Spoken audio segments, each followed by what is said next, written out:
Polyurethane foam. এই যে দেখো, আমি একটা স্ক্রুড্রাইভার এখান থেকে ঢুকাই, দেখা গেল এখান থেকে এখানে ঢুকছে না, তাহলে মাঝখানে কিন্তু কিছু নাই। এই পাশে ইভাপোরেটর টিউব, এই পাশে কন্ডেন্সার টিউব। এর ভিতরে তাপ ইভাপোরেটর টিউব গ্রহণ করে সেটাকে কন্ডেন্সারে প্রেরণ করলে কন্ডেন্সার সেই তাপটাকে কি করে বর্জন করে দেয় নাকি।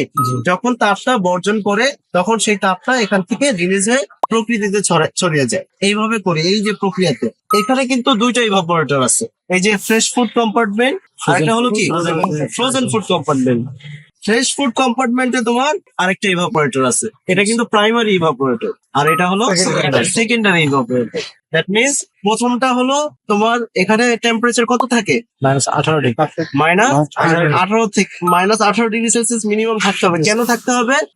খাদ্য যেন যে ব্যাকটেরিয়া যেন আক্রমণ না করতে পারে, মানে হলো -18 ডিগ্রি সেন্টিগ্রেডে ব্যাকটেরিয়া কি হয় নিষ্ক্রিয় হয়ে যায়, ডিঅ্যাক্টিভ হয়ে যায়, ঠিক না?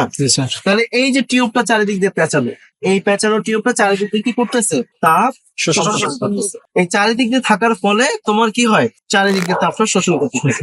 এটা কিন্তু একটা frost type refrigerator. Frost type refrigerator আর ডিফ্রস্ট টাইপ রেফ্রিজারেটর বোথ আর same, but different is thermostat switch আর হলো হিটার। তুমি জিনিসটা বুঝতে পারছি? ভিতরে একটা হিটার থাকে, এই হিটারটা থাকে হলো তোমার ফ্রেশ ফুড কম্পার্টমেন্টে। আমরা ফ্রেশ ফুড কম্পার্টমেন্টের যে সেকেন্ডারি ইভাপোরেটরটা সেটা এখন কেটে দিই। এখানে তোমরা দেখো যে এখানে একটা হিটার দেখা যাচ্ছে, এটা তোমার ওয়্যার হিটার বলে, ওয়্যার হিটার, হ্যাঁ, বা কেবল হিটার।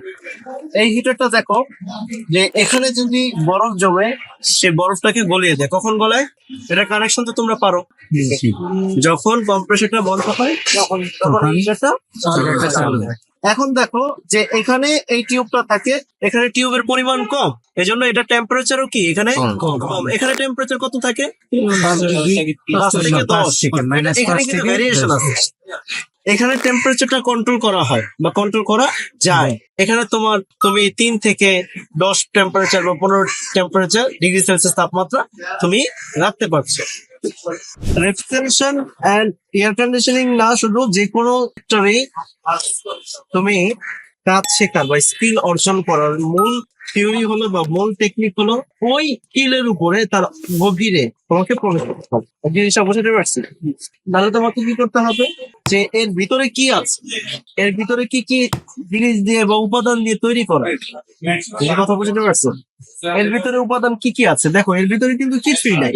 পলিইউরেথেন ফোম, এখানে একটা ইভাপোরেটর টিউব, কন্ডেন্সার টিউব আর বডিটা, আর ইলেকট্রিক্যাল কানেকশন, কম্প্রেসর। তাহলে তোমাকে প্রত্যেকটা কম্পোনেন্ট সম্পর্কে তোমাকে বিশেষ জ্ঞান অর্জন করতে হবে। বিশেষ জ্ঞান কোনটাকে বলতেছে? বিশেষ জ্ঞানটা হলো যেই জ্ঞানটা একেবারে অভ্যন্তরীণে প্রবেশ করা যায়, একেবারে গভীর থেকে যেটা নেওয়া যাবে। আমি কি কথা বুঝতে পারছি? তাহলে তোমার কি হবে? যে কোনো কাজ তুমি দ্রুত করতে পারবা। তোমরা 4 বছরের ডিপ্লোমা কোর্স করছো, তোমাদের বিশেষ বিশেষ জ্ঞান, তোমরা থিওরি নলেজ গুলো কিন্তু পড়েছো, কিন্তু তোমরা প্র্যাকটিক্যালি কিন্তু তোমরা দেখো না।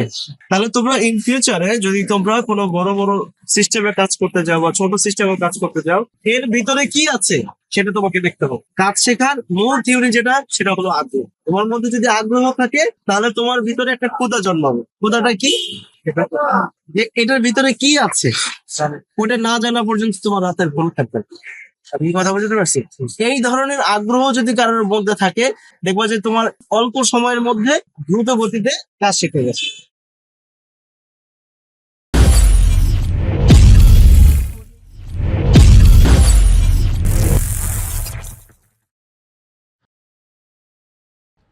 দক্ষ হয়ে বিদেশ যাব।